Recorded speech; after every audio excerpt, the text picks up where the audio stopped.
부탁드립니다. 오늘은요, 어제 이어서 레위기 말씀을 계속 보는데요. 5장부터 9장까지 이제 보게 됩니다. 레위기는 어제 최병호 목사님께서도 말씀을 해주셨지만, 이 레위기는 사실은 뭐가 핵심이냐, 라고 한다면 예배가 무엇이고, 또 예배 가운데 하나님께서 우리에게 알려주시기를 원하시는 그 원리와 정신이 무엇인가를 잘 담고 있는 책이다 하겠습니다. 그래서 이 레위기를 이 히브리인들은 뭐라고 부르냐면요. 와이크라 이렇게 부르거든요. 근데 이 와이크라라는 뜻이 뭐냐? 부르셨다라는 뜻입니다. 그래서 그가 부르셨다. 뭐로 부르셨는가? 이 예배자로 부르신 거죠. 하나님과 관계 맺고 하나님의 사랑 안에서 또 하나님의 말씀을 배워가며 또 하나님의 뜻대로 살아가도록 부름받았다. 그래서 이게 출애굽기 19장 6절에 보면 하나님께서 우리를 제사장 나라 삼으셨다라고 이제 얘기를 하시잖아요. 하나님의 택하신 백성을 제사장 나라로 부르셨다라는 거죠. 그래서 제사장은 내가 먼저 하나님께 예배하는 자이면서 동시에 다른 이들이 하나님을 알고 하나님을 경외하고 경배하고 하나님께 예배하도록 인도하고 이끌고 또 중간에서 중보하는 그 역할을 맡고 있잖아요.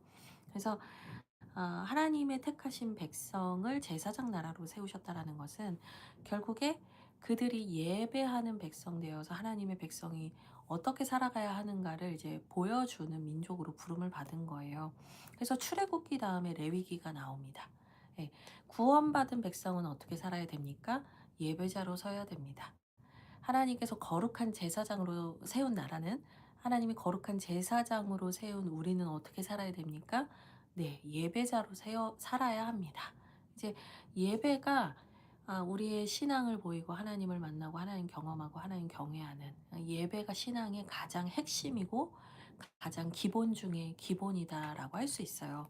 그래서 이 레위기는 어제 우리 최병환 목사님께서 설명해 주신 것처럼 오제사법이라고 할 수 있는 이 제사법, 이 제사를 통해서 하나님 앞으로 나아가는 방법, 하나님과 교제하는 방법, 하나님과의 관계를 계속 건강하게 이어가는 방법, 이런 것들이 쭉 적혀 있는 거죠. 그러면 이제 이런 질문을 하실 수가 있는 것 같아요. 지금은 구약 시대가 아니고 더 이상 우리가 이런 희생 제사를 드리지 않는데 그럼에도 불구하고 우리가 레위기를 왜 읽어야 합니까? 라고 이제 질문을 하실 수 있잖아요. 그거에 대해서 이제 말씀을 드린다면, 답변을 드린다면, 레위기에는 우리가 지금 살아가고 있는 시대나 문화와는 전혀 다른 예배 방식으로 예배를 드리는 것 같지만, 거기에 담겨 있는 정신이나 원리는 여전히 오늘날에도 유효한 거예요. 그러니까 예수 그리스도가 오신 이후로 구약은 필요 없다가 아니잖아요. 예수님께서 뭐라고 말씀하셨냐면, 나는 율법을 완성하러 왔다라고 하셨거든요. 그러니까 1.1획도 하늘이 사라지고 땅이 사라지는 그 천지가 끝나는 그날까지 율법의 1.1획도 사라지지 않을 거라고 주님께서 하신 말씀이기 때문에 레위기 말씀은 필요 없는 말씀이 아니라 오히려 여기에 담겨 있는 정신과 하나님의 마음과 메시지를 발견해서 오늘 우리가 어떤 모습으로 예배를 드려야 하는가, 이것을 이제 배워야 하는 거죠. 네. 그래서 레위기는 옛날에 뭐 이해할 수 없는 당체 이해할 수 없는 책이 아니라 오히려 오늘 우리가 어떻게 예배자로 잘 서 있는지, 또 우리의 예배는 하나님 앞에 거룩하게 구별되어 있는지 이제 이런 것들을 잘 점검할 수 있을 거라고 생각을 해요. 그리고 또 레위기가 갖는 중요한 장점이 있는데 그게 뭐냐면 사실 하나님과 우리의 관계를 이어주신 분이 예수 그리스도시잖아요. 사순절에 저희가 레위기를 읽으면서 희생 제사 때 그 하나님께 드려진 흠없는 예물들, 어린 양이 되신 예수 그리스도를 우리가 다시 연결하여서 생각할 수 있습니다. 그래서 사순절에는 어, 이 희생 제사, 희생 제물만 보면서 그때는 힘들었겠어, 그때는 너무 잔인했어 이런 생각만 할 것이 아니라 오히려 우리와 하나님의 관계를 열어주시기 위해서 우리가 하나님께로 가는 그 문과 길을 열어주시기 위해서 자신의 피를 흘려서 생명을 다하셔서 물과 피를 쏟으심으로 우리에게 그 길을 열어주신 예수 그리스도의 은혜와 사랑이 레위기 말씀을 통해서 더 선명해지시는 시간이 됐으면 좋겠어요. 네, 오늘 5 장부터 볼 텐데요. 어제 좀 답답하셨죠? 궁금하셨죠? 어제 이제 우리 최병환 목사님께서 마지막 5제에 해당하는 그 마지막 그 제사법에 대해서 얘기를 안 해 주시고 오늘로 넘어가 가지고 다들 좀 궁금하셨을 것 같아요. 5 장에는 그 마지막 제사에 대한 얘기가 나오는데 14 절부터 나옵니다. 그러면 1 절부터 13 절까지는 뭐가 나오는가? 이제 거기에는 이 앞에 나오는 속죄제에 대한 내용들이 계속 이어지고 있어요. 그래서 이 속죄제에 대한 요 내용들을 좀 보면서 저희가 속건제, 오늘 마지막 그 5제에 해당하는 속건제에 대한 얘기를 해 보도록 하겠습니다. 먼저 5장 1 절을 보시면요. 속죄제에 대한 얘기입니다. 만일 누구든지 저주하는 소리를 듣고서도 증인이 되어 그가 본 것이나 알고 있는 것을 알리지 아니하면 그는 자기의 죄를 져야 할 것이요 그 허물이 그에게로 돌아갈 것이며, 이렇게 얘기를 합니다. 그러니까 뭐랄까요? 이게 속죄제는 우리의 죄를 사하는 회개의 의미가 강한 제사인데요. 그 제사를 이제 일반적으로 이렇게 드려야 됩니다라는 이제 일반적인 이제 보편적인 설명을 해준 다음에 5 장에서부터는 케이스를 설명하는 거예요. 이런 경우에도 회개해야 됩니다. 이런 경우에도 회개해야 됩니다. 이제 이런 것들을 알려주는 거죠. 근데 이제 5장 1 절에서 말하는 건 뭐냐면 증인이 되었는데 어떤 사건을 목도했음에도 불구하고 그 사건에 대해서 침묵한다거나 그 일에 대해서 증언하지 않는 것도 하나님 앞에서 죄입니다. 이런 얘기를 하는 거거든요. 그러니까 이 당시 사람들은 뭐 우리처럼 성경책이 개인별로 있었던 것도 아니고 뭐 인터넷이 있어서 유튜브에서 뭐 검색해 볼 수 있는 것도 아니었기 때문에 오직 그 하나님께서 뭐 모세나 선지자들을 통해서 주시는 말씀을 회중이 함께 듣는다든지 또는 그 기록된 말씀을 암송한다든지 이제 이런 식으로 하나님을 알아가는 거였거든요. 그러니까 우리처럼 많은 자료가 있거나 정보가 있는 것이 아니었기 때문에 이런 경우에는 어떻게 해야 되지? 저런 경우에는 어떻게 해야 되지? 이런 궁금증들이 있을 수밖에 없었던 거예요. 근데 이제 하나님께서 아주 세밀하고 디테일하게 이런 부분들을 잘 알려주시는 거죠. 그러니까 이런 것도 죄입니다. 이런 경우에도 속죄해야 됩니다. 이런 경우에도 속죄해야 됩니다. 이렇게 알려주신다. 자세히 알려주신다. 이게 말하는 게 뭐냐면 결국에 하나님과의 관계에 있어서 죄 문제를 방치하는 게 너무너무너무 위험하고 안 좋다. 이걸 반증해 주는 거거든요. 하나님께서 이렇게까지 우리에게 하나님 앞에 깨끗해야 됩니다를 얘기해 주시는 이유는 하나예요. 그 죄가 하나님과 우리 사이를 막고 마귀에게 틈을 주고 그래서 우리가 하나님에게서 점점 멀어지게 만든단 말이죠. 예, 그러다 보니까 이 죄에 대한 문제를 하나님은 아주 민감하게 자세하게 다루신다는 거예요. 하나님은 이렇게 자세히 다루시는데 우리는 죄의 문제를 가볍게 여기면 안 되는 거죠. 이 죄의 문제는요, 아주 끈질기고 악독하고 교활합니다. 그래서 마치 살아있는 것과 같아서 우리의 인격에 들러붙어서 살아 역동하는 것처럼 많은 관계를 깨고 많은 사람들을 흔듭니다. 그러니까 여러분, 제일 좋은 건 뭐냐면 항상 깨끗하게 하나님 앞에 나를 늘 돌아보고 회개하는 겁니다.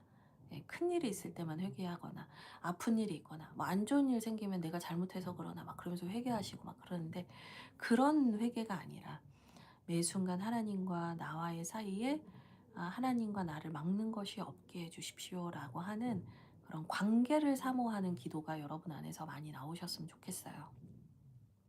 네, 5장 2 절도 보시면요. 되게 중요한 단어가 나와요. 그러니까 만일 누구든지 부정한 것들, 곧 부정한 들짐승의 사체나, 그러니까 시체나 부정한 가죽의 사체나 부정한 곤충의 사체를 만졌으면, 그러니까 죽은 것을 만지면 부정하다고 보는 거예요. 부지중이라고 할지라도 그 몸이 더러워져서 허물이 있을 것이다. 이렇게 얘기를 해요. 그러니까 이런 것도 죄입니까? 이런 것도 죄입니다. 이렇게 얘기를 해주는 거거든요. 근데 핵심이 뭐냐면 부지중이에요. 부지중. 내가 알지 못하는 중에 부정해진 것에 대해서도 회개해야 됩니까?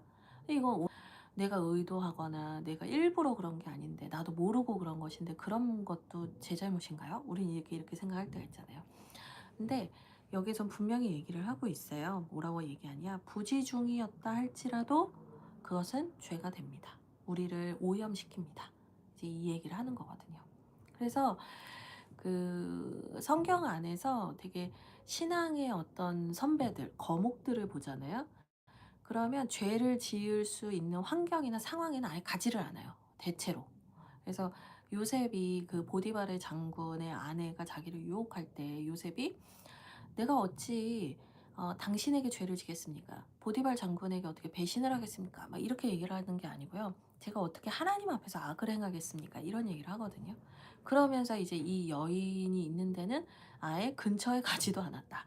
이제 이런 얘기가 나와요. 그러니까 그게 그 죄의 확장성, 예, 그 죄가 얼마나 쉽게 번져가고 오염될 수 있는가. 그래서 예수님도 이제 복음서에서 보면 죄를 누룩으로 많이 표현하시잖아요. 누룩은 요만큼만 들어가도 빵을 부풀게 하거든요. 그러니까 죄라는 게 요만큼만 들어가도 공동체 전체, 한 사람의 인생 전체에 영향을 미친다는 거예요. 그렇기 때문에 부지중이라고 할지라도 그것이 죄가 될 수 있다라는 말씀을 통해서 우리에게 전해 주시는 게 뭐냐면 이 죄를 가까이 하는 자리를 우리가 삼가 조심해야 되는 거죠. 예. "나는 괜찮아. 나는 괜찮아." 이거는요, 자기 자신을 너무 과신하는 거예요. 예. 죄는 매우 아 언제 우리에게 내가 통제할 수 없는 상황 속에서도 나에게 영향을 미칠 수 있다. 이제 이런 걸 알아야 됩니다. 그리고 이제 뭐 부지중에 어떤 부정에 졌다고 하더라도 3 절에 보면 깨달았다면 그것이 죄인 것을 알아야 된다, 이 얘기예요. 그래서 이 레위기에서 계속 반복되는 이 단어나 동사가 있는데 이게 뭐냐면 깨달았을 때라는 표현을 많이 쓰거든요. 그러니까 우리가 되게 하나님을 되게 로보트처럼 되게 비인격적 존재처럼 생각을 할 때가 있어요. 근데 하나님이 인격적인 분이세요. 인격적이신 분이라는 얘기는 무슨 얘기냐면 우리랑 관계를 맺으시는 살아계신 분이라는 의미예요.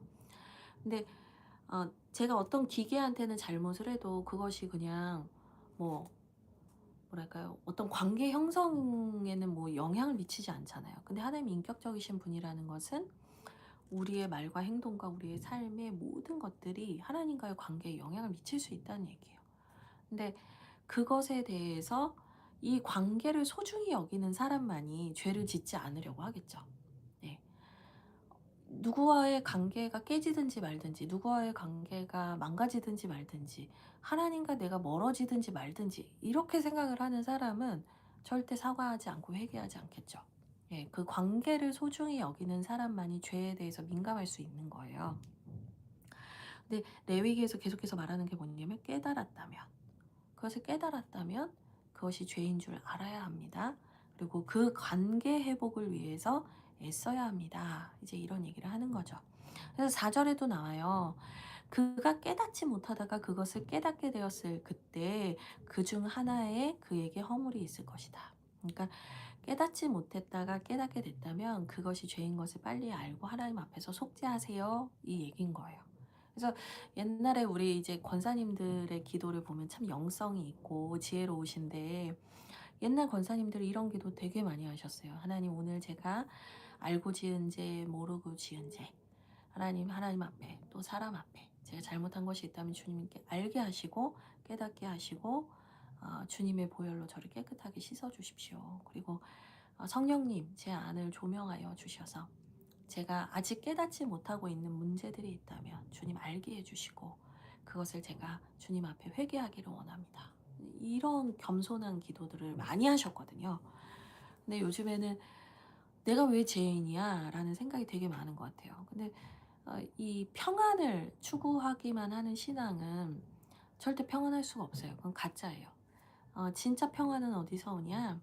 정결해지고 깨끗해진 그 사람에게 하나님께서 선물처럼 주시는 거예요. 그래서 내가 정말 하나님 안에서 진짜 평안을 누리면서 살고 싶다라고 하신다면 하나님 앞에서 항상 회개하는, 속죄하는 마음을 가지시는 게 너무 중요합니다. 어쨌든 여러 가지 죄들, 뭐 다양한 죄들로 인해서 속죄제를 드리게 될 경우에 예, 제사장에게 그 속죄의 예물을 가지고 오면 제사장은 그가 속죄제를 드릴 수 있도록 도와주게 됩니다. 근데 이제 뭐 여기에 이제 7 절부터 13 절을 보면은 경제적인 수준에 따라서 그 바치는 예물이 달라질 수 있다라는 얘기를 해요. 근데 어떤 분들은 이런 생각을 할 수 있죠.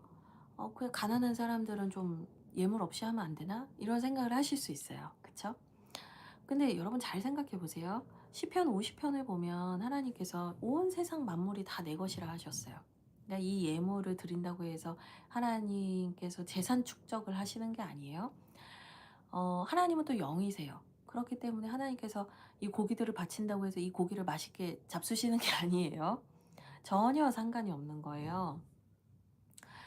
그럼에도 불구하고 하나님께서 계속해서 가난할지라도 속죄제를 드릴 때에는 이 예물을 가져와라. 네가 가난하다면 너의 형편에 맞게 비둘기를 가져와라. 이렇게 말씀하시는 이유가 뭐냐?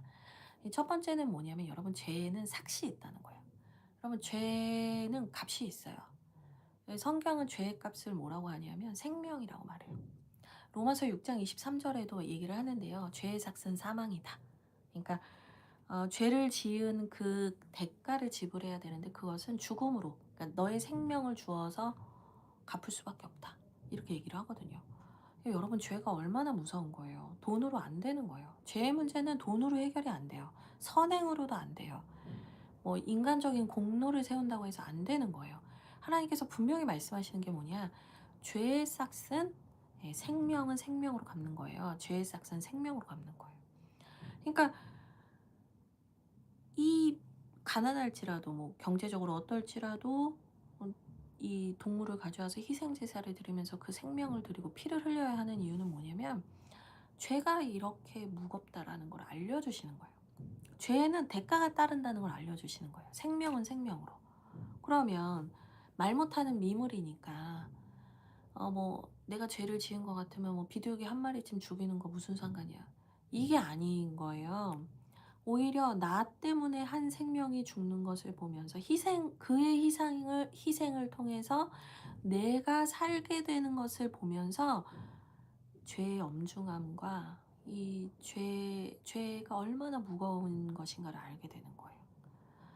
그러니까 하나님께서 단순히 희생 제물을 통해서 하나님이 뭔가를 재산을 받고 뭐 물질을 받고 이런 개념 아니에요.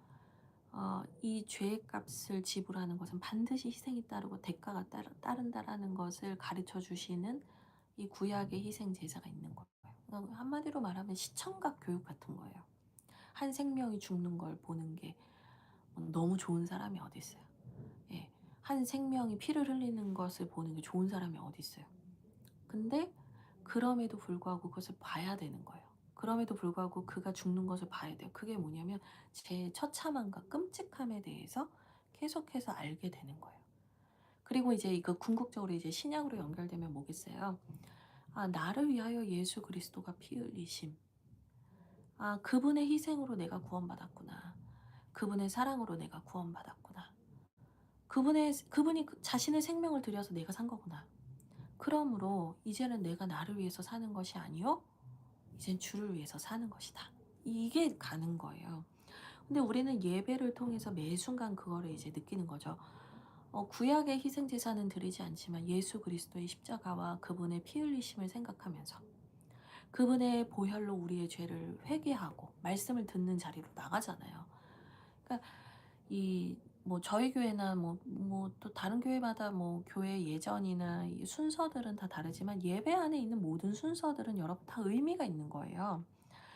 그 구약 안에 있는 제사들에 담겨져 있는 원리나 정신들을 수백 년에 걸쳐서 수천 년에 걸쳐서 그것들을 오늘의 예배 형태로 그걸 녹여낸 거예요. 그러니까 '설교 듣는 것만 중요하지 다른 건 중요하지 않아.' 이렇게 생각하시면 안 돼요. 그거는 예배를 온전히 드리는 게 아니에요. 내 맘대로 예배 드리는 거예요. 레위기도 하나님과의 관계를 맺는 것에 대한 하나님의 방법을 우리에게 주신 건데 내가 원하는 방식으로 하나님이 나를 만나 주시는 게 아니거든요. 하나님이 말씀하신 방법으로 우리가 하나님을 만날 수 있는 거예요. 그러니까 예배를 내 맘대로 드린다? 맞지 않는 거예요. 근데 설교만 듣고 난 예배 드렸다? 이것도 맞지 않는 거예요. 다 이유가 있는 거예요. 신앙을 고백하고 하나님을 경배하고 또 회개를 하고 또 우리 교회는 회개 선언 자체는 안 하지만 회개 기도를 한 다음에 회개의 선언을 하는 교회들도 있거든요. 그러니까 이제 그런 예전적인 순서들이 쭉 있어요. 그리고 말씀을 받고, 그리고 그 말씀을 받고 나서 그냥 끝나는 것이 아니라 '내가 이 말씀에 순종하여 살겠습니다.'라는 결단을 하는 시간이 있잖아요.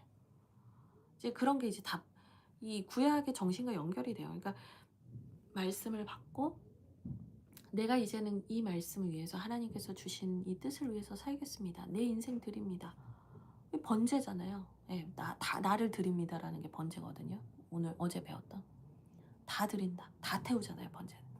온전한 헌신을 의미해요. 그러니까 결단하고 기도하고, 그리고 예물을 준비한 예물을 하나님께 올려드리고 봉헌하고, 또 축도가 있고 성도의 교제가 있고 막 이런 것들이 사실은 그냥 나온 게 아니에요. 여러분, 내가 볼 때는 이거는 필요한데 이건 안 필요한 것 같아. 이거는 되게 교만한 거예요. 왜냐하면 하나님을 오래도록 알아오면서 교회 안에서 수백 년, 수천 년을 거쳐오면서 정말 이것만큼은 꼭 우리가 기억하고 이 정신을 붙들고 가야 됩니다. 하나님이 어떤 분이신지 우리가 기억해야 됩니다. 이것들을 기억하기 위해서 이런 우리 나름의 방식들로 오늘의 시대에 맞는 예배들을 드리고 있는 건데, 그 순서 하나의 의미를 새겨가면서 하나님 앞에 나가는 훈련을 하는 게 아니라 내가 가감을 하는 예배를 드린다? 이게 말이 안 되는 거예요. 여러분, 그리고 예배 시간에 늦으시면 안 돼요. 제가 너무 정말 간곡하게 말씀드리는데, 여러분이 예배를 늦는다는 건 뭐냐면 여러분이 중요하다고 생각하는 그 예배 순서, 예전의 한 부분에 대해서만 예배라고 인식하고 있는 거예요. 여러분, 정말 이 온전한 예배가 하나님과의 관계의 핵심이라고 생각한다면, 하나님 너무 사랑하고 하나님과 너무 만나기를 원한다면, 여러분 그 예배의 순서 하나하나 의미를 되새기면서 내가 드리는 오늘의 이 예배를 최선을 다해서 드리셔야 돼요. 어쨌든 다시 본문으로 돌아오면 가난하든 어떻든 간에 그 죄에는 생명의 값이 지불되어야 한다라는 것을 하나님 가르쳐 주시는 거예요. 형편에 맞게. 그러니까 이건 생략될 수가 없어요. 가난한 사람 이거 생략 좀 시켜주세요. 그거 안 되는 거예요. 그리고 또 하나는 뭐냐면 이 예수 그리스도를 이제 상징하는 거예요. 그래서 아까도 말씀드렸지만, 그래서 오늘은 우리가 이 시대는 희생 제사를 드리지 않는다고 해도 예수의 보혈에 힘입어서 우리가 하나님 앞에 나아가고, 그분의 생명과 그분의 모든 것을 주셔서 우리를 살려주시고 하나님 앞에 예배하게 하심에 감사하면서, 그러면 우리도 이제는 주님을 위해서 살기를 원합니다라고 결단하는 것이 바른 예배의 자세다 하겠습니다. 속건제 볼까요? 속건제를 보시면, 속건제는 속죄제랑 뭐가 다르냐 이제 헷갈리실 수 있어요. 이름도 비슷하잖아요. 속건제도 죄를 이제 사하는, 죄를 회개하는 제사죠. 근데 여기에는 중요한 하나의 그 의미가 있는데 뭐냐면 배상의 개념이 들어가 있는 거예요. 그래서 오늘 성경 16절을 보면 보상이란 단어를 써요. 네, 배상, 보상, 손해배상의 의미가 있다 이거예요. 그러니까 나의 죄가 구체적으로 누군가한테 피해를 입힌 거예요. 그래서 그것에 대해서 단지 죄를 사할 뿐만 아니라 그 사람에게 배상을 하도록 하는 것이 속건제예요. 그래서 어제 최병화 목사님께서 나눠주신 페이퍼를 보시면 세 가지 경우가 나와요. 하나는 뭐냐면 성물에 대해서, 하나는 이웃에 대해서, 하나는 계명에 대해서 이렇게 나오는데, 성물에 대해서는 뭐냐면, 먼저 성물에 대해서는 하나님의 소유에 대해서, 하나님의 것에 대해서라는 의미예요.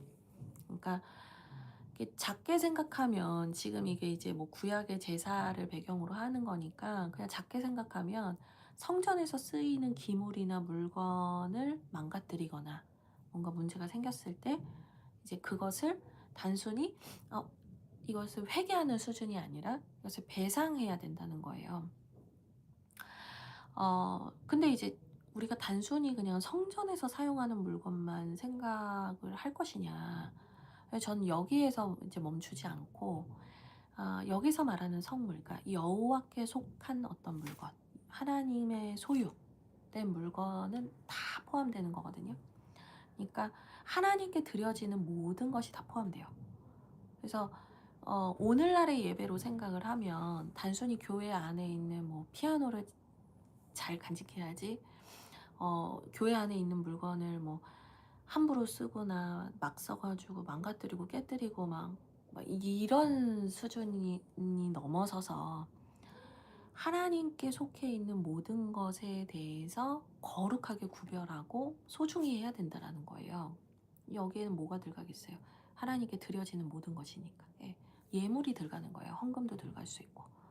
그래서 재밌는 표현이 뭐냐면, 이 레위기에서 하나님께 희생 제물을 올려드리잖아요. 그때 흠없는 것들을 올리거든요. 그러니까 하나님께 구별되는 것이기, 하나님께 드려지는 것이기 때문에 썩은 거, 망가진 걸 드리는 것이 아니라 거룩하게 구별된 거, 흠이 없는 것을 드려요. 이것도 그 여호와의 성물에 대한 규례인 거예요.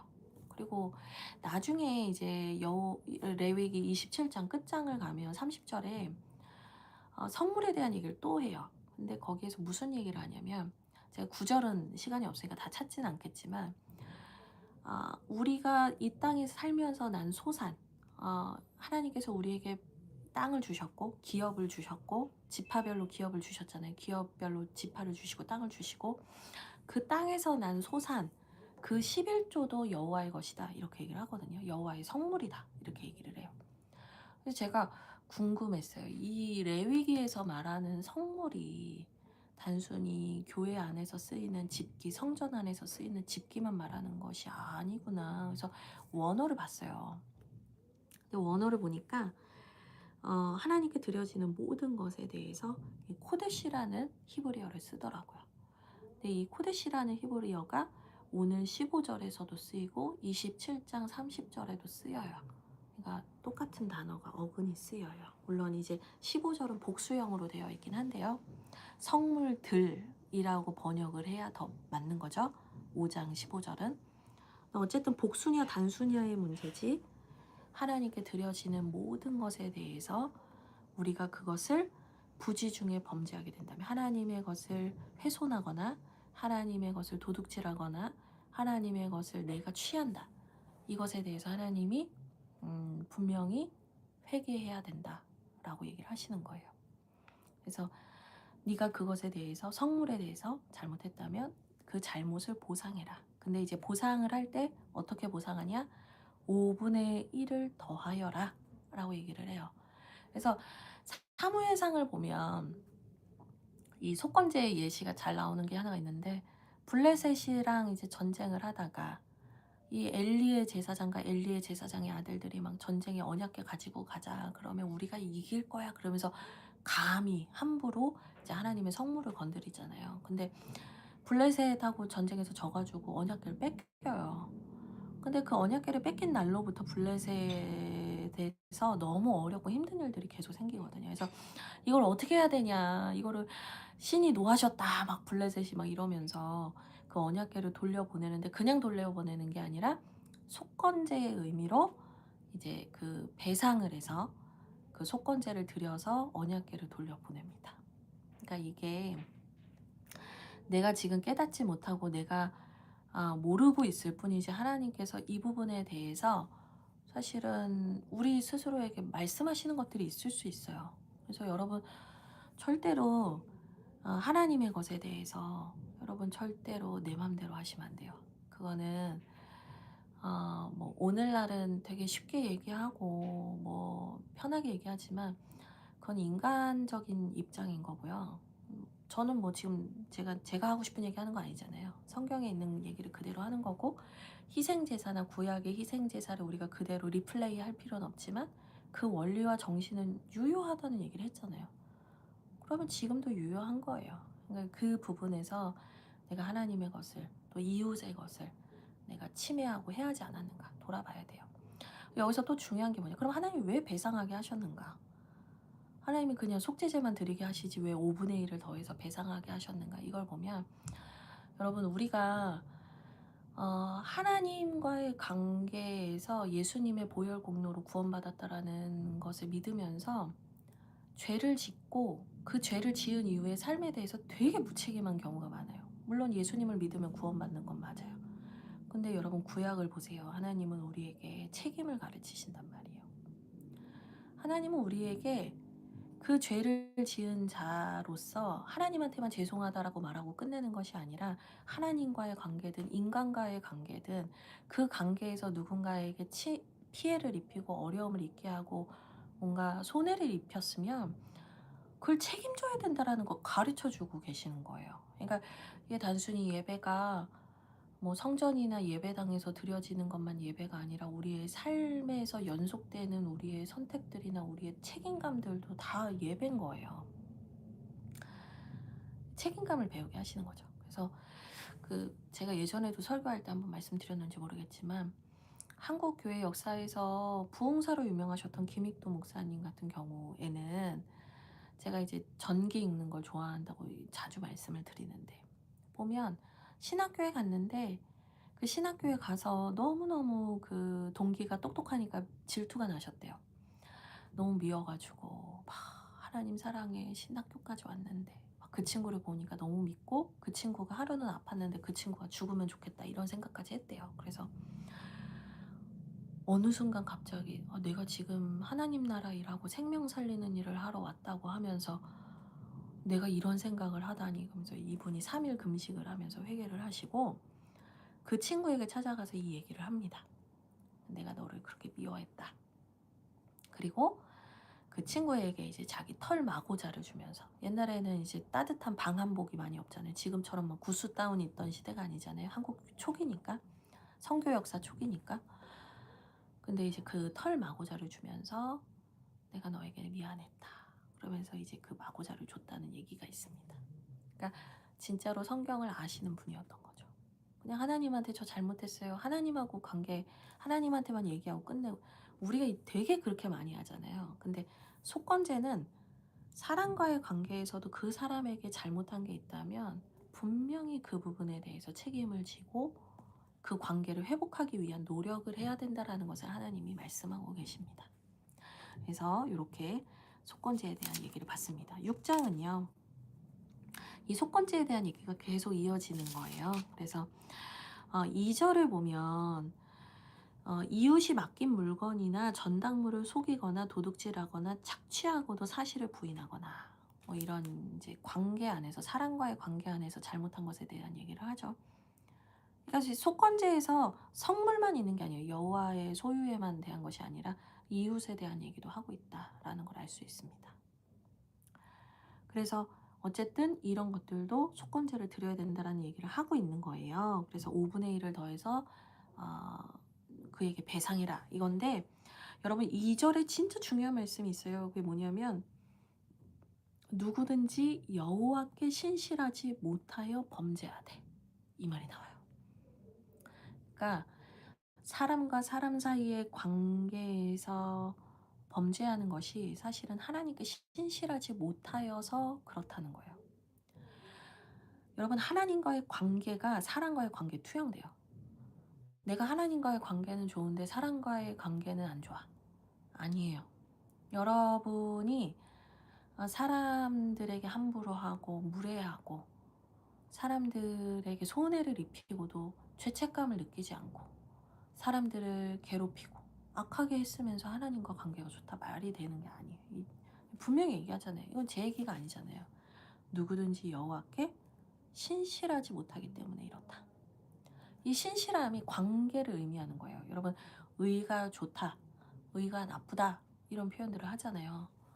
근데 뭐 의가 뭐 깨졌다 뭐 이런 얘기도 한단 말이에요. 의 좋은 형제. 근데 그 의가 뭐냐면 관계에 대한 얘기거든요. 로마서에도 이 의가 나오는데 관계에 대한 얘기예요. 근데 그 관계가 결국에는 어떻게 결정되는 거냐? 상대에 대한 신실함으로 인해서 신뢰가 쌓이는 거예요. 예. 의가 상했다. 이 말은 뭐냐면 상대방에 대해서 신실하지 않았다라는 의미인 거예요. 그러니까 하나님과의 관계에서 어그러져 있었기 때문에 삶에서 이런 행동들을 하게 됐다. 그러므로 하나님 앞에 예배하고 배상해라. 그 이웃에게 찾아가 배상해라. 이제 이런 말씀을 하시는 겁니다. 네. 그리고 나서 8절부터는 6장 8절부터는 이제 그 오제사법을 우리가 어제 배웠는데 그 오제에 대한 추가 규정들을 얘기를 하는 거예요. 그래서 8절부터는 이제 번제에 대한 규정이 나오고요. 그리고 14절부터는 소제에 대한 추가 규정이 나옵니다. 그리고 24절부터는 속죄제에 대한 추가 규정이 나오고 있습니다. 그래서 이 뭐 세세한 내용은 다 보진 않겠지만 여러분이 읽어 오셨다고 생각을 하고 다 읽진 않겠지만 중요한 건 뭐냐면 하나님께서 명하시는 게 있고 명하시지 않는 게 있어요. 이게 핵심인 거예요. 하나님께서 명하신 것은 하는 거고 명하시지 않은 것은 하지 않는 게 예배의 핵심이에요.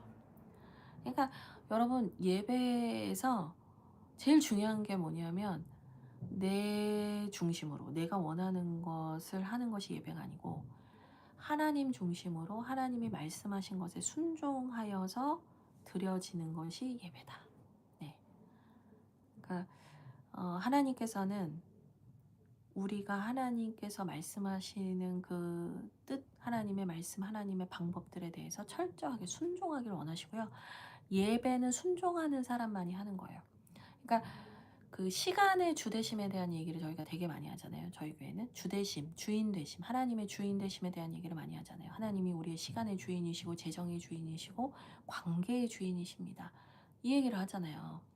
그럼 시간의 주인이라는 것은 뭐냐면 하나님께 예배를 드려야 하는 시간에 하나님께서 말씀하신 방법으로 예배합니다. 뭐 이런 거거든요. 그러니까 하나님께서 하라 하신 것에 순종합니다. 이 말이다 이거예요. 그래서 여러분 너무 많은 이 뭐 누룩을 넣냐 마냐 기름을 넣냐 마냐 막 이거를 암기하려고 하시면 안 돼요. 이 말씀은 철저하게 이 말씀을 읽으시는 내내 우리 안에서 터져나와야 하는 회개와 결단은 뭐냐면 하나님 제가 하나님 말씀에 순종하는 예배자 되게 해주십시오. 고 기도하시면 되겠습니다. 그 다음에 7장으로 가시면 이제 속건제를 드리는 추가 규정에 대한 얘기를 하는 거고요. 그리고 이 제물들에 대해서 쭉 얘기를 한 다음에 이것이 이제 하나님께 드려지고 바쳐지고 그리고 이제 제사장에게도 분깃이 갈 수 있도록 하나님의 세부 규정들이 나와요. 왜냐하면 제사장들이 분깃이 없어요. 기업이 없어요. 12지파 중에서 레위 지파는 하나님의 것으로 하나님의 일을 하도록 따로 구별되었기 때문에 그들에게는 분깃을 주지 않았거든요. 기업이 없어요. 그래서 하나님께서 이 성전에 들어오는 예물을 통해서 제사장들이 살 수 있도록 그들에게 공동체가 그렇게 책임질 수 있도록 이들이 계속해서 제사장직을 이어갈 수 있도록 이렇게 규정들을 적어 놓은 것이 쭉 나옵니다. 대신 화목제물은 좀 달라요. 화목제물은 그러니까 이게 하나님과 우리의 관계 안에서 화평을 누리기 위해서 드려지는 제사이기도 하지만 감사의 의미가 있어요. 서원도 있고요. 그래서 오제 중에 화목제 같은 경우에는 이거를 좀 특별한 건데 이제 동네 사람들이랑 다 나눠 먹어야 돼요. 그래서 예를 들면 화목제로 소를 한 마리 잡아요. 근데 그 소 한 마리를 그 식구가 다 먹을 수 있겠어요? 못 먹어요. 절대로 못 먹어요. 하루 안에 절대 못 먹거든요. 뭐 목사님 오늘은 냉장고가 잘 돼요 막 이러시는데 그 당시엔 냉장고 없었어요. 그리고 냉장고가 있거나 말거나 하나님의 원하시는 핵심이 뭐냐면 7장 15절에 있는데요. 감사함으로 드리는 화목제물의 고기는 드리는 그날에 먹을 것이요 조금이라도 이튿날 아침까지 두지 말 것이다. 이렇게 얘기를 하거든요. 그러니까 그날 드려진 예물, 그러니까 화평한 관계를 위해서 드려진 예물, 감사한 마음으로 드려진 예물, 이것은 그날 다 먹으라는 거예요. 그러니까 그걸 막 번제처럼 다 태우지 말고 오히려 그것을 이제 하나님께 예배를 드리고 난 다음에 남은 고기는 어떻게 하라는 거예요? 먹으라는 거예요. 같이. 그러니까 이게 뭘 말하는 거냐면 이거를 같이 오늘 안에 다 먹으려면 마을 잔치를 해야 되거든요. 그러니까 화목제는 모든 사람과 화평하라 이거예요. 하나님께만 화평을 구하는 게 아니라 하나님께 그 마음으로 드린 예물이라면 그것으로 모든 사람과 화평하라 이렇게 하는 거죠. 저는 이제 이런 것들이 뭐 오늘날에는 어떻게 표현되고 있을까 이렇게 생각을 해보면 예를 들어서 이제 얼마 전에 우리 도아가 돌이었잖아요. 근데 도아가 돌이 된 것을 부모님이 감사하고 하나님께 감사하고 성도님들 기도해 주셔서 고맙습니다 하면서 떡을 맞춰 오셨어요. 근데 저는 그걸 보면서 같이 떡을 나눠 먹으면서 이 화목제의 어떤 은혜를 누렸거든요. 그러니까 여러분, 하나님께 온전히 드려지는 제사와 예물도 있지만 공동체와 함께 나누도록 되어 있는 부분도 있다라는 것을 이 화목제를 보면 알 수 있습니다. 그래서 18절에 보면 화목제물에 고기가 만약에 남아 있잖아요. 그러면 그 제사는 기쁘게 받아들여지지 않을 것이다. 이런 얘기까지 나옵니다. 그래서 하나님과의 관계만큼이나 내가 속한 공동체 안에서 내가 어떻게 사람들을 섬기고 나누고 있는가, 여러분 돌아보셔야 됩니다. 네. 그리고 나서 이제 계속해서 쭉 화목제 얘기 나오고요. 그 다음에 이제 금지 규정이 22절부터 나옵니다. 피와 기름은 먹지 말아라. 요 얘기가 나옵니다. 그래서 무슨 기름이든지 무슨 피든지는 너희가 먹지 말라. 27절, 그 사람은 자기 백성 중에서 끊어질 것이다. 그래서 이 나중에 보면 뭐라고 하냐면 피에는 생명이 있다 이런 얘기를 하거든요. 그러니까 사람의 죄성과 잔인함과 잔혹함을 아는 거예요. 그 피에 대해서 그 무거움과 엄중함, 죄에 대한 엄중함을 알라는 거지. 그것이 또 인간의 어떤 죄성으로 인해서 한번 트위스트가 되면 폭력성이나 욕망으로 확장될 수 있거든요. 그러니까 예배를 위한, 제사를 위한 피 흘림 외에는 피 흘리지 말라. 이제 이런 개념으로까지 이해할 수 있습니다. 네, 그리고 나서 네, 제사장들에게 하나님께서 주시는 영원한 소득 34절에 대한 이야기도 있고요. 35절, 36절 보면 이제 그 제사장이 그 제사장 직분을 행하도록 하나님이 세운 자니 성전 안에서 주어지는 하나님께 바쳐지는 것들을 이 제사장들에게 자손 주어서 그들이 계속해서 이 사역을 할 수 있도록 하라. 이 말이 계속 나와요. 그러니까 34절에도 나오고 35절에도 나오고 36절에도 나오고 계속 나와요. 나오는 이유가 뭐냐? 8장에 제사장을 세우는 위임식이 나오거든요. 그러니까 단순히 예배만 중요한 것이 아니라 그 예배를 돕는 자, 또 하나님 앞으로 나아가는 것을 돕는 자에 대한 제사장 직분이 얼마나 중요한가를 하나님 계속 강조하세요. 그래서 사실 물론 이제 카톨릭에서는 아직도 그래서 사제가 고해 성사를 하면 죄를 사해주는 권한을 갖는다든지 또 사제를 통해서 미사를 드리는 것에 대한 중요성들에 대해서 되게 많이 강조를 하죠. 근데 이제 저희는 이제 만인 제사장설이라고 해서 이제는 예수 그리스도를 믿는 사람들에게는 제사장이 필요하지 않다. 이제는 내가 하나님 만난다. 이것이 이제 개혁 교회의 핵심 정신이죠. 그렇긴 하지만 여전히 하나님께서 세우신 하나님의 일을 하는 사람들은 필요하죠. 하나님께서 이 거룩한 일들, 구별된 일들을 위해서 아무나 내가 하고 싶다고 하는 게 아니라 하나님께서 세운 사람들만 해야 하고 또 하나님께서 한 사람을 세우시는 것이 우연이나 장난이 아니라 하나님께서 하나님의 구원 계획 속에서 섭리 속에서 하나님의 주권 안에서 이루어지는 일이라는 것을 이 레위기 8장을 통해서 보여주고 있습니다.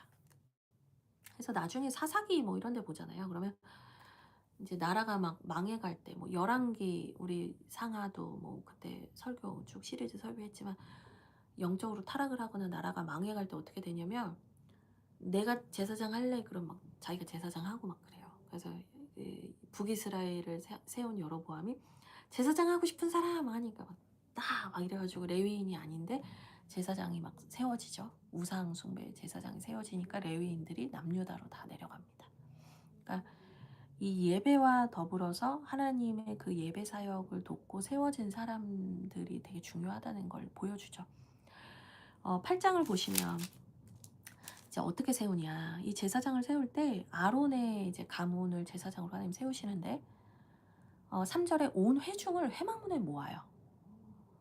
그러니까 이거는 다 봐라. 이 얘기를 하는 거예요. 다 봐라. 너희가 얘네가 세워지는 걸 다 봐라.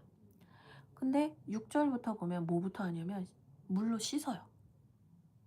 물로 씻는데 옷을 칭칭 갖고 뭐 씻진 않을 거 아니에요. 뭐 어떻게 가리셨는지 모르겠는데 물로 씻어요. 그러니까 모든 것이 벗겨진 가장 원초적인 상태의 모습으로 서요. 그러니까 하나님이 그들에게 보여주세요. 너희와 동일한 연약한 인간이다. 초라한 인간이다. 아무것도 없는 인간이다. 그런데 내가 그들을 정결하게 씻는다.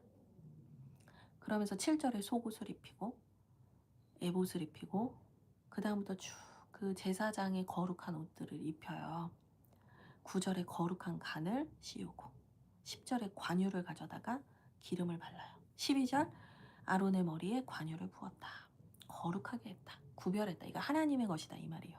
얘는 내 거야. 그러니까 그 관유를 성물에 바르는 게 무슨 의미냐면 이거 하나님 거야 이 의미거든요. 그러니까 연약한 인간, 나와 다를 바가 없는 그 인간의 모습을 보여주기 시작해서 12절에 가서는 뭐예요? 그러나 내가 이 사람을 구별해서 내 것으로 삼았다. 이거거든요. 그러니까 그에게 내가 위임한다. 권한이 있다. 영적 권한을 준다. 이거예요. 그래서 이제 뭐 요즘 같은 세상에 뭐 목사님들이 뭐 우리랑 뭐가 달라 막 이렇게 얘기하시는 분도 있어요. 뭐 안 달라요. 똑같은 인간이에요. 베껴놓으면 다 똑같은 인간이에요. 근데 하나님께서 그 연약함과 하나님의 그 기름 부으심을 동시에 보여줬다라는 건 뭐냐면 그럼에도 불구하고 그 연약한 존재지만 나의 일을 함으로 내 것임으로 그들을 존중하고 그를 권위 있게 대하라는 거예요. 만약에 제사장이 잘못을 하잖아요. 그러면 이제 하나님이 제사장을 벌하시거든요. 그러니까 이 참 역설이죠. 연약하고 나와 다를 바 없는 존재이면서 하나님이 구별하신 것을 인정하고 그 하나님의 선택에 대해서 받아들일 수 있느냐. 저는 이거를 이제 하나님께서 모두에게 보이셨다. 그래서 제사장을 세웁니다. 그래서 이 제사장들을 다 이제 관을 씌우고 기름을 바른 다음에 자기 자신을 위해서 속죄제를 먼저 드리게요. 그러니까 항상 교회 안에서 목회자나 리더십들, 교회의 어떤 핵심 리더들은 항상 자기 자신을 깨끗하게 하는 기도를 제일 먼저 하셔야 됩니다. 그리고 나서 번제를 드립니다. 그러니까 속죄제를 먼저 드리고 그러니까 내 죄를 회개하고 번제를 드리고 그러니까 나를 온전히 드립니다라는 헌신의 제사를 드리고 세 번째 18절에 번제가 나와요. 22절에 위임식의 순양을 드립니다. 그래서 그 자리를 맡겨주심에 대한 감사와 결단의 예배를 이제 예물을 올려드려요. 그러니까 여기에서 이제 우리가 지금도 적용할 수 있는 건 뭐겠어요?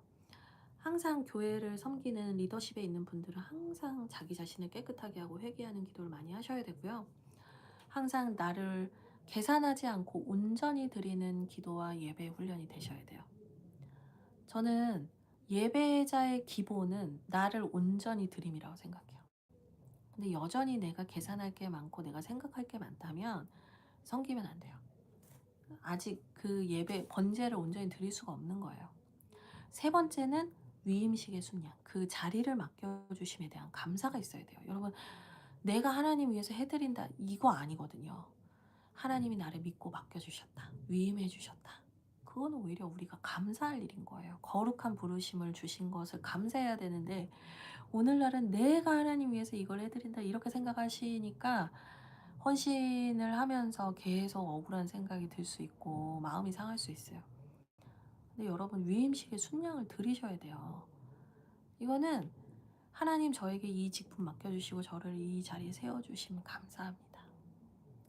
하나님 저에게 이 거룩한 일을 맡겨주셔서 감사합니다. 여러분 이런 예배를 드리셔야 됩니다. 그리고 나서 그들이 이제 그들의 그 희생 제물에 피를 뿌리면서 정결하게 하고 거룩하게 하고 30절 그 다음에 위임식을 무려 2일 동안 행합니다. 일주일 동안 계속 이거 하는 거예요. 속죄제 드리고 번제 드리고 위임식에 순양을 드리고 2일에는 7 완전수잖아요. 깨끗하게 완전히 깨끗하게 완전히 번제 완전히 헌신 완전히 위임식의 순양 완전하게 하나님의 사명에 대한 감사 이게 이제 계속 있었다라는 거예요.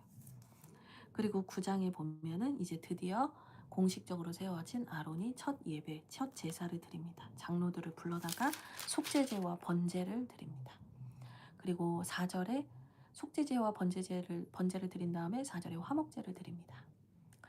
그래서 5절에 회막에서 온 회중이 나와 여호와 앞에 서게 됩니다. 그래서 뭐 제사장만 속죄제 드리고 번제 드리면서 자기를 온전히 드리는 게 아니라 이스라엘 온 회중이 하나님 앞에 속죄제와 번제, 나를 온전히 드리는 예배를 드리고 화목제물을 드렸어요. 그랬더니 6절에 여호와의 영광이 나타났다. 네, 깨끗해지고 나를 온전히 드리는 감사와 결단이 있고 서로가 서로를 축복하고 화평케 하는 일들이 있을 때 여호와의 영광이 그곳에 임재하는 줄 믿습니다. 그래서 7절에 속죄제와 번제를 너를 위하여 백성을 위하여 드리라. 그래서 제사장은 항상 내가 먼저 예배하고 그 다음에 함께 예배하는 이들을 위해서 또 예배를 드립니다. 그러니까 제사장이 막 내가 예배드릴 준비가 안 돼 있는 상태면 안 되겠죠. 내가 하나님 앞에 얼마나 성실하게 또 성심껏 예배를 준비하고 있는가 돌아보면 좋겠다라는 생각이 듭니다.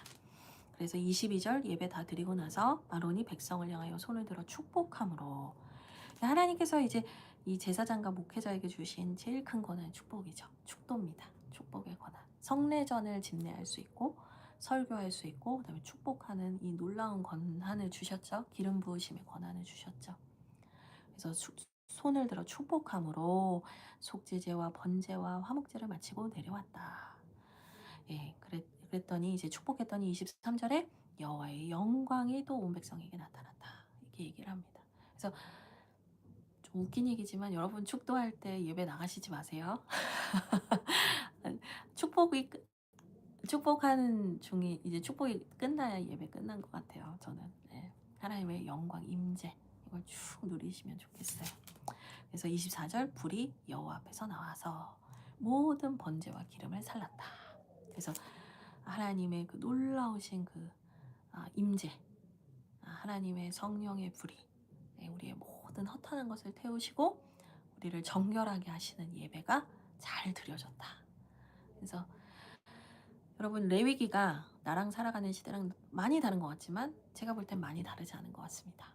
그래서 여러분들 꼭 이 레위기를 통해서 하나님께 예배하는 자로 속건제, 뭐 오제가 다 있었잖아요. 근데 이 오제뿐만 아니라 오늘 속건제 이제 핵심적으로 더 배우긴 했지만 죄의 대가 그리고 죄에 대한 책임, 하나님께서 우리에게 구원할 길을 열어주셨으나 또한 우리가 하나님의 은혜는 은혜지만 하나님의 사하심은 사하심이지만 우리가 살아가는 땅 밟고 살아가는 세상에서 우리가 분명히 책임지고 풀어가야 할 어떤 책임들이 있다라는 것들 또 이런 것들을 배우셨으면 좋겠고 제사장들의 세워짐을 보면서 하나님께서 교회를 세워가심에 하나님의 사람들을 세우시는 과정들이 중요하고 함부로 쉽게 누구나 세우지 않았고 또 그것을 똑같은 연약한 인간임에도 불구하고 그것을 인정하고 공동체가 함께 그것을 세워갈 수 있는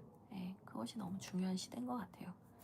어쨌든 예배를 통한 하나님의 영광과 임재가 주하길 교회 안에도 가득했으면 좋겠습니다.